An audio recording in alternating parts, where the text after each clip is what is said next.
I am going to take a page out of Nathan's book and do a bit of a fun turn like that, because let's face it, when you're in a sporty car like this, then it's worth doing.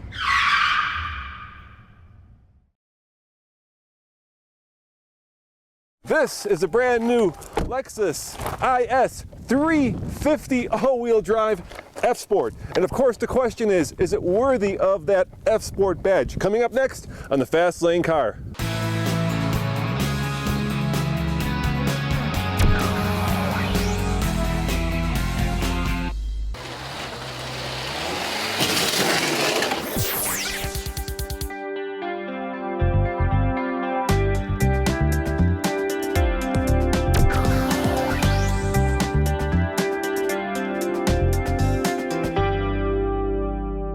Now, a few years ago, Akio Toyoda, the president of Toyota and of course Lexus, said Toyota and Lexus cars are boring. And he set out a mandate to the designers to make it more interesting, more engaging, more lively.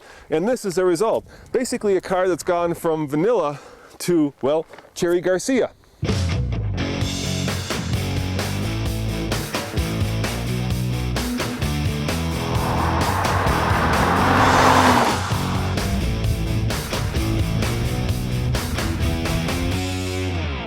Under the hood is a 3.5 liter V6 that puts out 306 horsepower and 277 pound-foot of torque. It is mated to all-wheel drive and a 6-speed transmission with paddle shifters and a secret Sport Plus setting.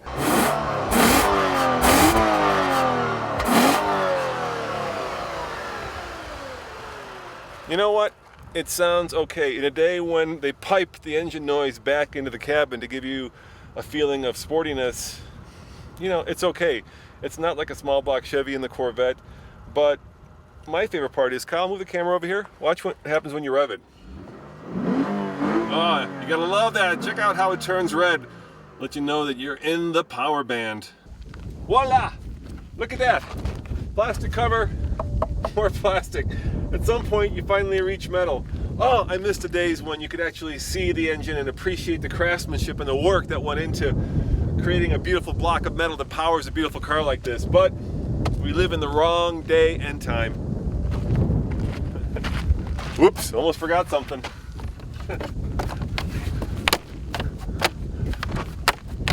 There, no Lexi were hurt in the making of this review.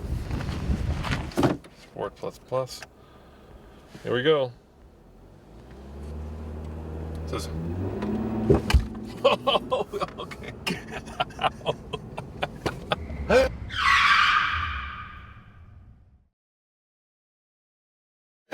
All right, well, that test almost broke the camera. Apparently you can brake torque it. And it will take off like a scalded cat. That'll be good when we do the 0 to 60. But we won't have a camera in my face, at least not in front of my face.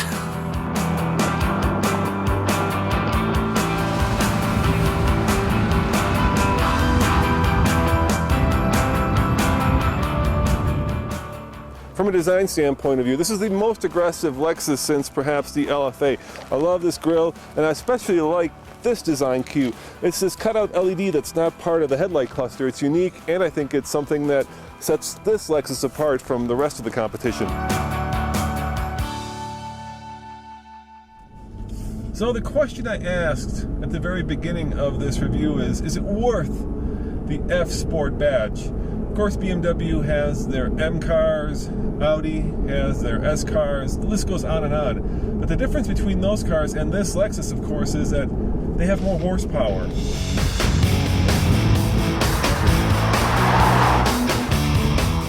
You can probably see where my knees are at now. Keep in mind I'm pretty tall, 6'2". So yeah, it's tight back here, but you know what?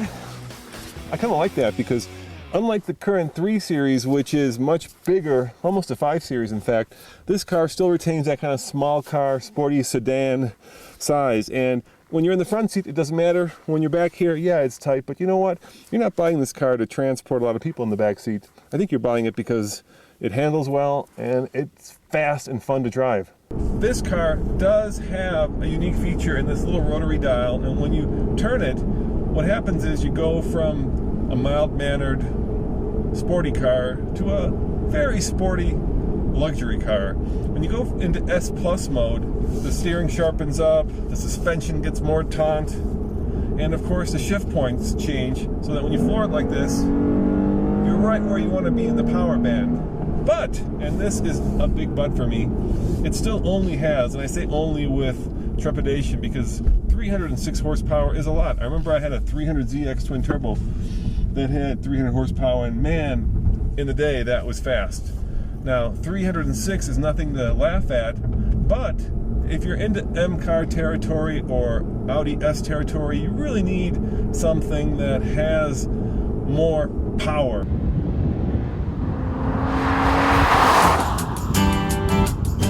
I would like to see a turbo on this.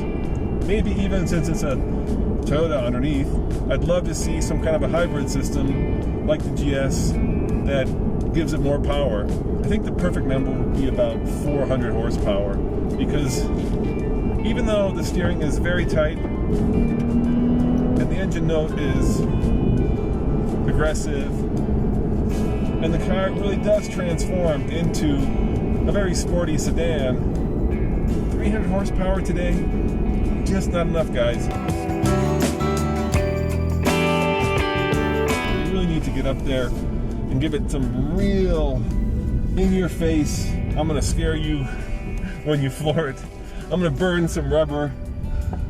I'm gonna show that M3 next door and that S4 over there, who's the king of the hill.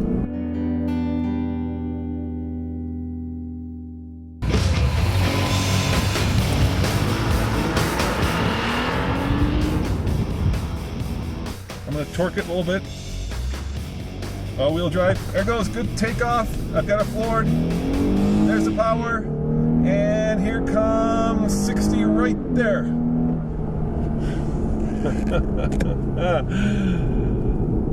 There you have it. 7.39. Now, for all of you sea-level types, you can take a second out of that because that's how faster a car will be when you get it to where the air is denser. But nevertheless, I'd like to see more power, more speed, more fun, more cojones, as Nathan would say. All right, guys, I'm gonna try it one more time. This time, I'm just gonna floor it. I'm gonna turn the traction control back on. So, traction control on, keep it in Sport Plus mode, but just simply floor it and see how fast it is that way. Here we go. That's just floored.